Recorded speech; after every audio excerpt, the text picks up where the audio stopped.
माननीय प्रधानमंत्री जी जिन आशंकाओं को व्यक्त कर रहे थे वो अब पूरी तरीके से सच साबित होती दिख रही हैं। मुस्लिम आरक्षण का जिन इंडी गठबंधन के चिराग से बाहर निकलकर दक्षिण से लेकर अब गंगा के मैदान तक पहुंचकर पूरे विकराल रूप में भारत के आकाश पर दिख रहा है। बीजेपी सांसद व राष्ट्रीय प्रवक्ता सुधांशु त्रिवेदी ने इंडी गठबंधन एवं महागठबंधन की हैकरी निकाल दी और उन्होंने प्रेस कॉन्फ्रेंस करके जो बताया वो महागठबंधन की पोल खोल के। श्री लालू प्रसाद यादव जी ने जो बयान दिया है उसमें गौर करने लायक बात यह है कि जब मुस्लिम आरक्षण का विषय पूछा गया तो उन्होंने कहा हां मिलना चाहिए, और आगे जो सबसे गंभीर शब्द था वो था पूरा का पूरा। तो यदि पूरा का पूरा मुस्लिम समाज को आरक्षण मिलना चाहिए तो यह साफ हो गया कि एससी, एसटी और ओबीसी का हिस्सा मारकर वो मुस्लिम समाज को आरक्षण देना चाहते हैं। यह हमारी आशंका सत्य साबित हो रही है।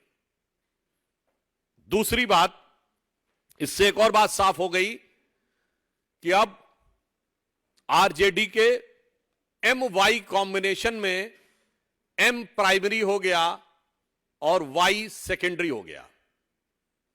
हम जात बिरादरी के नजरिए से नहीं देखते, परंतु जो प्रचलित धारणा के अनुसार एम का अर्थ मुस्लिम और वाई का अर्थ यादव माना जाता था, तो इसका अर्थ हो गया कि अब मुस्लिम प्राथमिक और यादव दोयम दर्जे का हो गया। क्योंकि जब पूरा का पूरा होगा तो वो किसका पूरा का पूरा लेगा और किसके में से काटेगा, इसको समझने के लिए कोई रॉकेट साइंस की जरूरत नहीं है कि संविधान किसके आने से खतरे में होगा।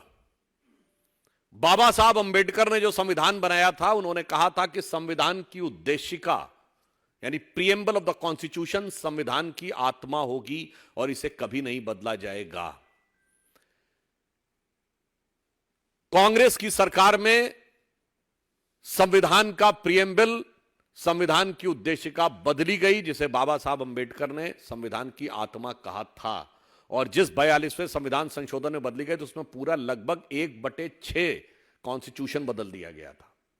यानी ये संविधान बदल चुके हैं। और अब लालू प्रसाद यादव जी का स्टेटमेंट और इससे पहले कांग्रेस के उत्तरोत्तर स्टेटमेंट, कर्नाटक से लेकर तमिलनाडु से लेकर आंध्र से लेकर राहुल गांधी तक मुस्लिम आरक्षण को लेकर जो है ये संविधान का मूल आधार बदलना चाहते हैं। चूंकि बाबा साहब अंबेडकर के संविधान में बहुत स्पष्ट था, संविधान के मूल ढांचे में है कि धर्म के आधार पर आरक्षण नहीं हो सकता। इनके सबसे बड़े सहयोगी उत्तर प्रदेश में समाजवादी पार्टी शेड्यूल कास्ट का रिजर्वेशन इन प्रमोशन समाप्त कर चुकी है, कर दिया था, हमारी सरकार आने के बाद रिस्टोर हुआ।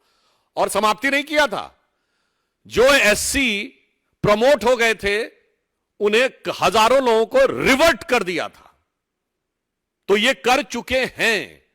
अलीगढ़ मुस्लिम यूनिवर्सिटी में और जामिया मिलिया इस्लामिया में एससी, एसटी, ओबीसी का आरक्षण समाप्त कर चुके हैं, मुस्लिमों को दे चुके हैं। कि इंडी गठबंधन का जो पायलट प्रोजेक्ट था, जो उसने कर्नाटक में, तमिलनाडु में और तेलंगाना में कहा, जो 2009 और 14 के मैनिफेस्टो में कहा भी है उन्होंने कि इसे पूरे भारत में लागू करेंगे, अब वो पायलट प्रोजेक्ट को ये पूरे भारत में लागू करना चाहते हैं। एक तरफ माननीय प्रधानमंत्री जी ने कहा है कि जो हमने विकास के कार्य करके दिखाए हैं वो ट्रेलर है, पूरी फिल्म जारी होना बाकी है। इनका ये ट्रेलर था जो पहले कह चुके हैं, अब मुस्लिम आरक्षण की पूरी फिल्म जारी होना बाकी है। तो मुझे लगता है कि अब ये सच पूरा का पूरा साफ हो गया है। प्रोफेसर राम गोपाल यादव जी ने कहा है कि राम मंदिर बेकार है। तो मैं उनसे पूछना चाहता हूं कि उनको राम मंदिर बेकार लग रहा है तो समाजवादी पार्टी और इंडी गठबंधन से पूछता हूं, गाजियाबाद का हज हाउस अच्छा था, राम मंदिर बेकार है।